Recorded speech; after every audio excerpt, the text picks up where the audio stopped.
നമസ്കാരം, welcome to the India press. എൻ്റെ പേര് കൃഷ്ണരാജ്. നമ്മളിൽ പലരും പ്ലസ് ടുവിന് ശേഷം വ്യത്യസ്തമായ ഒരു തൊഴിൽ മേഖലയിലേക്ക് എത്തിപ്പെടണം എന്ന് ആഗ്രഹിക്കുന്നവരാണ്.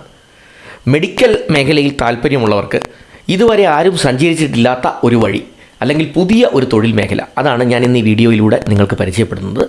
അധികം കാലമായിട്ടില്ലാത്ത എന്നാൽ ഒരുപാട് തൊഴിലവസരങ്ങളുള്ള ഒരു പ്രോഗ്രാമാണ് BSc ഫിസിഷ്യൻ അസിസ്റ്റൻറ്റ്. ഫിസിഷ്യനെ അസിസ്റ്റ് ചെയ്യുന്ന ഒരു തൊഴിൽ അല്ലെങ്കിൽ ഫിസിഷ്യൻ അസോസിയേറ്റ് എന്ന് പറയുന്ന വ്യത്യസ്തമായ ഒരു തൊഴിൽ മേഖല. എന്താണ് ഈ തൊഴിൽ മേഖല? ഇത് നൽകുന്ന അവസരങ്ങൾ എന്തൊക്കെയാണ്? ഭാവിയിൽ എന്തൊക്കെ നേട്ടങ്ങൾ നമുക്കിതിലൂടെ ലഭിക്കാം? ആ കാര്യങ്ങളെല്ലാമായിരിക്കും വീഡിയോയിൽ ഞാൻ പറയുക. Once again welcome back to this channel.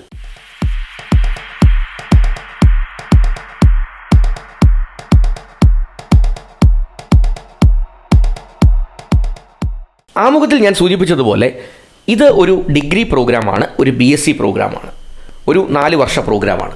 പക്ഷേ ഇതിൻ്റെ പ്രത്യേകത, ഈ കോഴ്സിൻ്റെ പേര് തന്നെ BSc ഫിസിഷ്യൻ അസിസ്റ്റൻറ്റ് എന്നാണ്. ഫിസിഷ്യൻ എന്ന് പറഞ്ഞാൽ നമുക്ക് എന്താണ് എന്നറിയാം.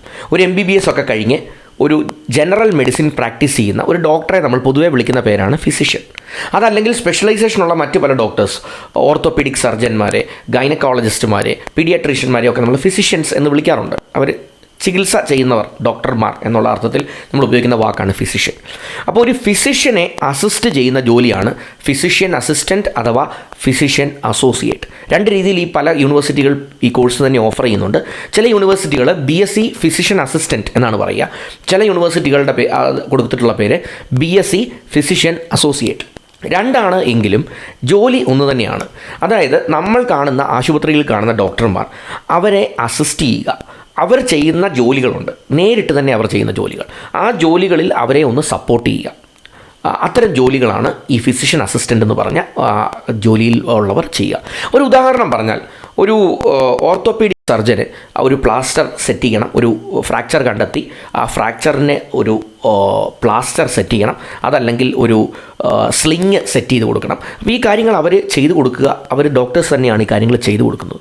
അതല്ലെങ്കിൽ ഒരു ചെറിയ വൂണ്ടുണ്ടായി, ഒരു സർജനാണ്, ഒരു ജനറൽ സർജനാണ്, ഒരു വൂണ്ടുണ്ട്, ആ വൂണ്ട് ഒന്ന് ഡ്രസ് ചെയ്യണം. കുറച്ച് ഡീപ്പ് വൂണ്ട് ആണെങ്കിൽ ഒരു സ്യൂച്ചർ ചെയ്യണം, ഒന്ന് സ്റ്റിച്ച് ഇടണം. അപ്പോൾ ഈ കാര്യങ്ങളെല്ലാം ചെയ്യുക നോർമലി ഒരു ജനറൽ സർജനാണ്. അപ്പോൾ ഈ ഫിസിഷ്യൻ അസിസ്റ്റൻ്റ് എന്ന് പറയുന്ന ആളുടെ ജോലി, ഈ സർജൻ അല്ലെങ്കിൽ പ്രധാനപ്പെട്ട ഡോക്ടർ പറയുന്നതനുസരിച്ച് അവർ ചെയ്യുന്ന ജോലികളിലെ ചില ജോലികൾ ഔട്ട്സോഴ്സ് ചെയ്ത് ഈ ഫിസിഷ്യൻ അസിസ്റ്റൻ്റ് ഏറ്റെടുത്ത് ചെയ്യുന്നു. അതൊരു സ്യൂച്ചർ ഇടുന്ന കാര്യമാകാം, ഒരു പ്ലാസ്റ്റർ ഇടുന്ന കാര്യമാകാം, ഒരു പ്ലാസ്റ്റർ റിമൂവ് ചെയ്യാൻ കട്ട് ചെയ്യുന്ന കാര്യമാകാം, ഒരു ബ്ലഡ് പ്രഷർ എടുക്കുന്ന കാര്യമാകാം, അല്ലെങ്കിൽ അത്തരത്തിലുള്ള ഏതെങ്കിലും ഒരു മാനേജിങ് കാര്യങ്ങളാകാം. അപ്പോൾ ഓരോ ഡിപ്പാർട്ട്മെൻറ്റിലും ഇത് ഓരോന്നായിരിക്കും. Obstetrics and ഗൈനക്കോളജിയിൽ മറ്റൊന്നായിരിക്കും. ഒരു സ്കാൻ പ്രോസസ്സ് അല്ലെങ്കിൽ ഒരു USG സ്കാനിങ് ചെയ്യുന്ന ഒരു ജോലിയായിരിക്കാം.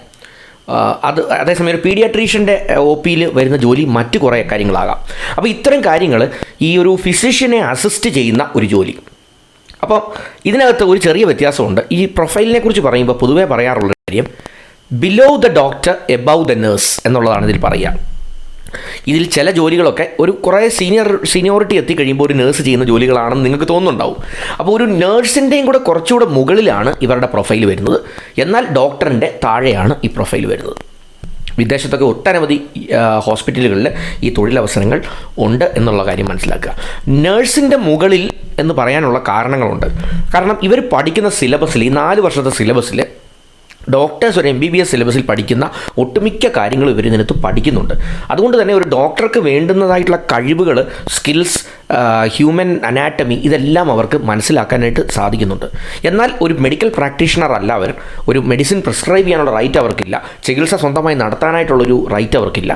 പക്ഷേ ഒരു ഫിസിഷ്യനെ അസിസ്റ്റ് ചെയ്യുക എന്നുള്ള പ്രൊഫൈലാണ്. കോഴ്സിൻ്റെ ഭാഗമായി എന്തൊക്കെ പഠിക്കുന്നു എന്ന് ചോദിച്ചാൽ, അനാറ്റമി ഉണ്ട്, ബയോകെമിസ്ട്രി ഉണ്ട്, ഫിസിയോളജി ആൻഡ് പാത്തോളജി ഉണ്ട്, അതുപോലെ തന്നെ clinical microbiology, hospital management and hospital administration വരുന്നുണ്ട്, പ്രിൻസിപ്പിൾസ് ഓഫ് അനസ്തീഷ്യ വരുന്നുണ്ട്, അതുപോലെ നെഫ്രോളജി പോലുള്ള കാര്യങ്ങൾ, എൻഡോക്രൈനോളജി പോലുള്ള കാര്യങ്ങൾ, മെഡിക്കൽ എത്തിക്സ് പോലെയുള്ള മാനേജ്മെൻറ്റ് സബ്ജക്റ്റുകൾ. അപ്പോൾ മെഡിസിനുമായി ബന്ധപ്പെട്ടതും മാനേജ്മെൻറ്റുമായി ബന്ധപ്പെട്ടതും പേഷ്യൻ്റ് റിലേഷൻസുമായി ബന്ധപ്പെട്ടതുമായ കുറേയധികം കാര്യങ്ങൾ ഇവരുടെ സിലബസിലുണ്ട്. അപ്പോൾ ഇതെല്ലാം കൂടെ കൊണ്ടാണ് ഇവരെ ഒരു ഫിസിഷ്യൻ അസിസ്റ്റൻ്റ് എന്നുള്ള ഒരു തസ്തികയിലേക്ക് അല്ലെങ്കിൽ ആ ഒരു പൊസിഷനിലേക്ക് ഇവർക്ക് ഉയരാനുള്ള അവസരം കൊടുക്കുന്നത് എന്ന് മനസ്സിലാക്കാം. അപ്പോൾ ഇവർക്ക് ലഭിക്കുന്ന തൊഴിലവസരങ്ങൾ ഈ പറഞ്ഞതുപോലെ മെഡിക്കൽ അസിസ്റ്റൻറ്റ്, അല്ലെങ്കിൽ ortho physician assistant, gynaecology assistant, government physician assistant, അല്ലെങ്കിൽ medical drug safety assistant, paediatric physician assistant, ഇങ്ങനെ ഓരോ ഡൊമൈനുകളിലുള്ള നെഫ്രോളജി അസിസ്റ്റൻറ്റ്. അപ്പം ഓരോ ഡൊമൈനുകളിലുള്ള ഡോക്ടേഴ്സിനെ അതത് സ്പെഷ്യലൈസേഷനിലുള്ള ഫിസിഷ്യൻ അസിസ്റ്റൻസിന്, BSc ഫിസിഷ്യൻ അസിസ്റ്റൻസിന് അവർക്ക് അസിസ്റ്റ് ചെയ്യാൻ പറ്റും. അപ്പോൾ ഞാനിത് പറഞ്ഞു വരുന്നതിൻ്റെ കാരണം ഇതൊരു വ്യത്യസ്തമായ തൊഴിൽ മേഖലയാണ്. നമ്മൾ നഴ്സിംഗ് കേട്ടിട്ടുണ്ട്, മറ്റ് പാരാമെഡിക്കൽ മേഖല കേട്ടിട്ടുണ്ട്, ഡോക്ടേഴ്സ് പ്രൊഫൈൽ കേട്ടിട്ടുണ്ട്. അപ്പോൾ ഇത് രണ്ടിനും ഇടയ്ക്ക് നിൽക്കുന്ന ഒരു പുതിയ അവസരമാണ്. ഇതിൻ്റെ ഹയർ സ്റ്റഡീസ് ഇവർക്ക് ചെയ്യാനുള്ള ഓപ്പർച്യൂണിറ്റി ഉണ്ട്. ഒരു പക്ഷേ BSc ഫിസിഷ്യൻ അസിസ്റ്റൻറ്റ് കഴിഞ്ഞ് MSc ഫിസിഷ്യൻ അസിസ്റ്റൻറ്റ് ചെയ്യാനും ഫിസിഷ്യൻ അസിസ്റ്റൻറ്റ് ഡൊമൈനിൽ ഒരു PhD ചെയ്യാനും ഒക്കെയുള്ള അവസരങ്ങൾ ഭാവിയിൽ ഉരുത്തിരിഞ്ഞ് വന്നേക്കാം. അതുകൊണ്ട് തന്നെ ഇവരുടെ പ്രൊഫൈൽ വളർത്താനുള്ളൊരു അവസരവും ഉണ്ട്. ഇനിയും ഈ 4 വർഷത്തെ ഈ പ്രോഗ്രാം കഴിഞ്ഞ ശേഷം ഭാവിയിൽ നിങ്ങൾക്കൊരു MBBS ചെയ്യണം എന്ന് തോന്നിയാൽ നിങ്ങൾക്ക് അതിനുള്ള അവസരവും നിങ്ങൾക്ക് ഉണ്ട്. അപ്പോൾ ഇത്തരം ഒരുപാട് വളർച്ചാ സാധ്യതയുള്ളൊരു ഡൊമൈനാണ്. അപ്പോൾ ഇത് നിങ്ങൾ നല്ലതുപോലെ ഒന്ന് മനസ്സിലാക്കാൻ ശ്രമിക്കുക. ഇന്ത്യയിൽ ഒട്ടനവധി സ്ഥാപനങ്ങൾ, അപ്പോളോ ഉൾപ്പെടെയുള്ള പല ഹോസ്പിറ്റൽ ശൃംഖലകളും ഇത്തരം കോഴ്സുകൾ അവരുടെ സിലബസിൻ്റെ ഭാഗമായിട്ട് നടത്തുന്നുണ്ട്. അതുകൂടാതെ ഒട്ടനവധി മെഡിക്കൽ കോളേജുകൾ, സെൽഫ് ഫിനാൻസിങ് കോളേജുകളെല്ലാം ഈ കോഴ്സ് ധാരാളമായി നടത്തുന്നുണ്ട്.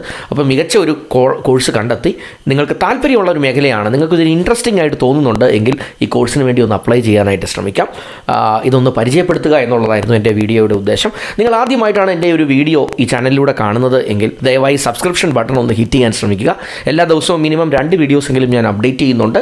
അത് കരിയറുമായി ബന്ധപ്പെട്ടതാകാം, എഡ്യൂക്കേഷണൽ അപ്ഗ്രേഡുമായി ബന്ധപ്പെട്ടതാകാം, ഇതുപോലെ പുതിയ ഏതെങ്കിലും തൊഴിൽ മേച്ചിൽ പുറങ്ങളുമായി ബന്ധപ്പെട്ടതാകാം. അപ്പോൾ അതൊക്കെ നിങ്ങളിലേക്ക് നേരിട്ട് എത്തുന്നതാണ്. Once again thanks for watching and wish you all the best.